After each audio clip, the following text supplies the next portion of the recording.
communal. Et ces candidatures ont été validées sur la base d'un mandat de 5 ans.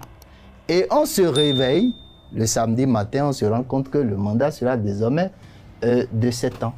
Ce qui est une violation du protocole additionnel de la CEDEAO. Maintenant, quand on sort de la procédure, on va rentrer dans le contenu.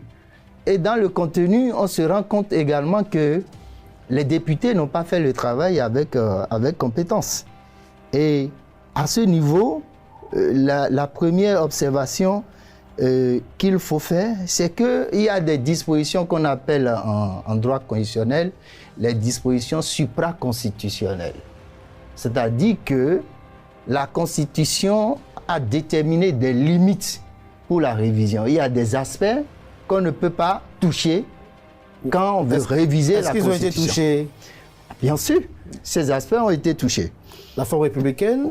Attendez, au-delà. L'article 156 alinéa 2 parle de la forme républicaine, la laïcité de l'État. Mais ça ne s'arrête pas là. Il y a également une décision rendue par la Cour constitutionnelle en 2011, dans le cadre du référendum. Et la Cour a dégagé un certain nombre de valeurs sur lesquelles la conférence nationale s'était prononcée.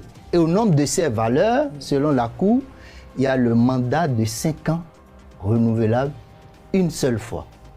Donc l'article 42 qui a été modifié viole ce bloc de constitutionnalité, cette jurisprudence de la Cour constitutionnelle. C'est pourquoi je vous disais tout à l'heure que les députés qui ont fait ce travail l'ont fait en méconnaissance de cette jurisprudence-là. Donc l'article 42, le mandat de 5 ans renouvelable une fois, a été dégagé par la Cour constitutionnelle comme étant une disposition supraconstitutionnelle qui est au-dessus de la Constitution et qui ne peut pas faire l'objet de révision. Donc, à vous entendre, vous vous basez sur des jurisprudences de la Cour constitutionnelle.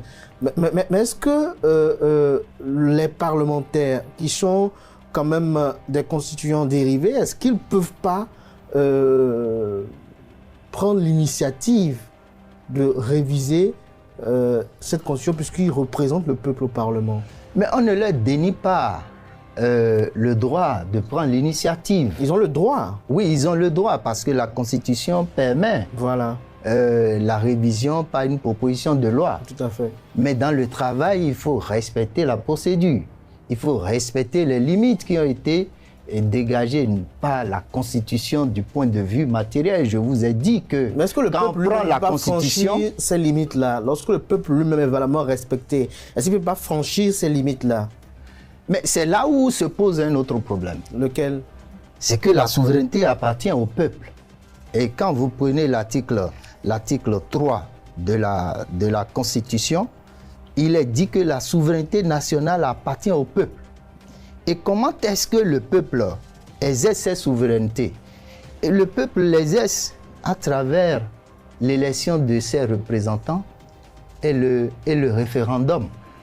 Alors, lorsque vous prenez la loi de révision de la Constitution du samedi passé, vous vous rendez compte qu'il y a une institution qu'on a appelée le Sénat qui a été créé. Au nom des pouvoirs de cette institution, vous avez le pouvoir de légiférer. Il est même bien dit dans la loi de révision que désormais le Parlement est bicaméral. Il y a 2 chambres, à savoir l'Assemblée nationale et le Sénat. On a attribué à ce Sénat des pouvoirs législatifs.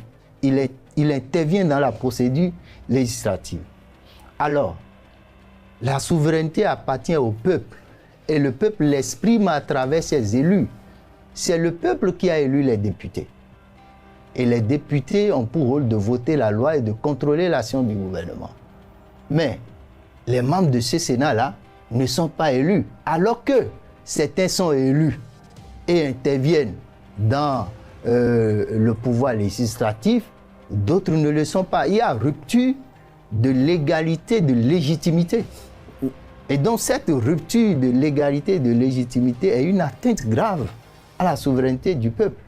Donc il faut rétablir cette rupture il faut rétablir l'égalité de légitimité en faisant en sorte que si on doit créer un Sénat... Est-ce que légalement les députés ne sont pas habilités à le faire? Je vais finir. Si on doit créer le Sénat... Est-ce qu'ils n'ont pas la légitimité à le faire?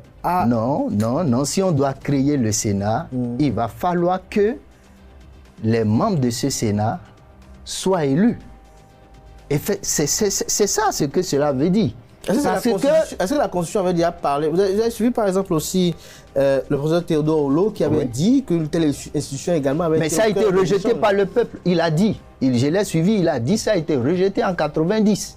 Ça a été rejeté. Oui. On ne dénie pas le droit à l'Assemblée nationale de prendre l'initiative de réviser la Constitution. Ce n'est pas de ça il est question. Mais le problème qui se pose, c'est qu'on ne peut pas réviser la Constitution en violant la souveraineté du peuple. Là, je vous ai dit qu'il y a une violation de l'égalité de légitimité. Et lorsque vous avancez même dans le projet, vous vous rendez compte des attributions du Sénat. Et parmi ces attributions, il y a la possibilité pour ce Sénat de sanctionner les acteurs politiques. Ce Sénat sanctionne les acteurs politiques. Mais c'est une atteinte à la séparation des pouvoirs. Ah bon, comment? Oui, parce qu'on donne à ce Sénat la possibilité d'arracher aux acteurs politiques les droits politiques et les droits civiques. Seule une justice indépendante, avec respect des droits de la défense, peut décider de vous arracher les droits politiques et les droits civiques. Le Sénat, là, devient une police politique dans ce cas. Mais ce qui n'est pas acceptable dans un État de droit. Donc, non seulement la séparation des pouvoirs est violée, mais également l'indépendance de la justice est aussi violée. Toutes choses qui ne sont pas acceptables dans un État de droit. C'est pourquoi je vous disais tout à l'heure que... Mais est-ce que les raisons évoquées ne vous convainquent pas? Quelles raisons? De remodeler notre modèle démocratique tel que vanté depuis...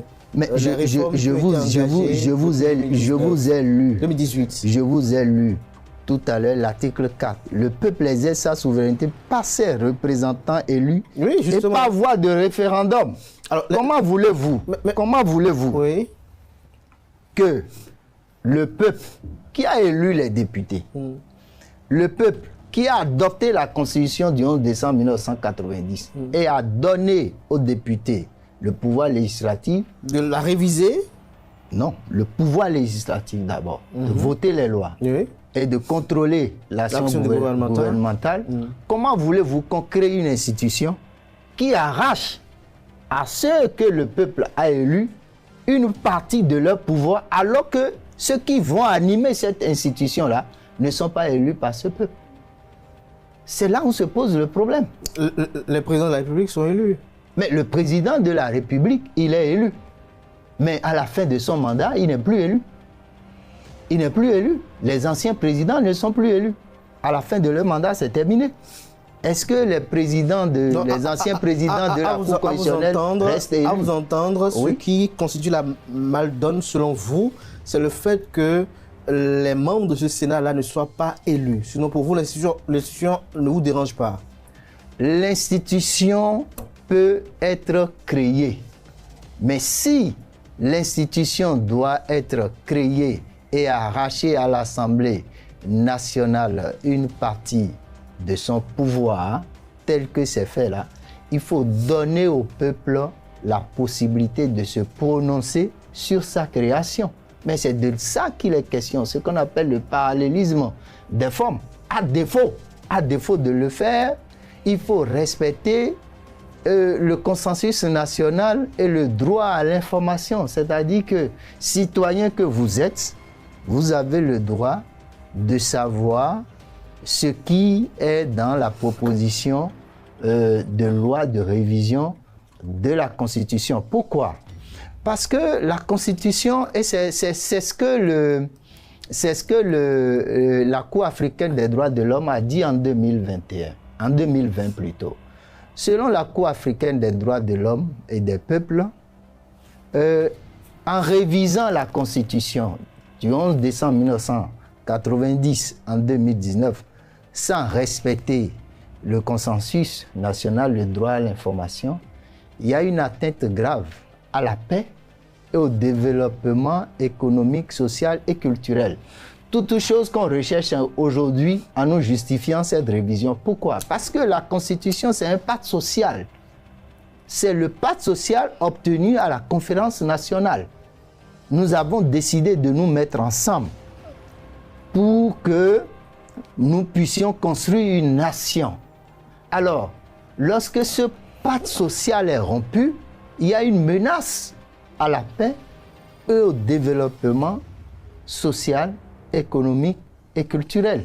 Et donc, il faut rétablir ce pacte social. Et lorsque vous rentrez dans les théories de Montesquieu, de John Locke et autres qu'on enseigne dans les universités, il est dit que le souverain, c'est-à-dire celui qui est choisi pour gouverner, il gouverne dans le respect de ce pacte social.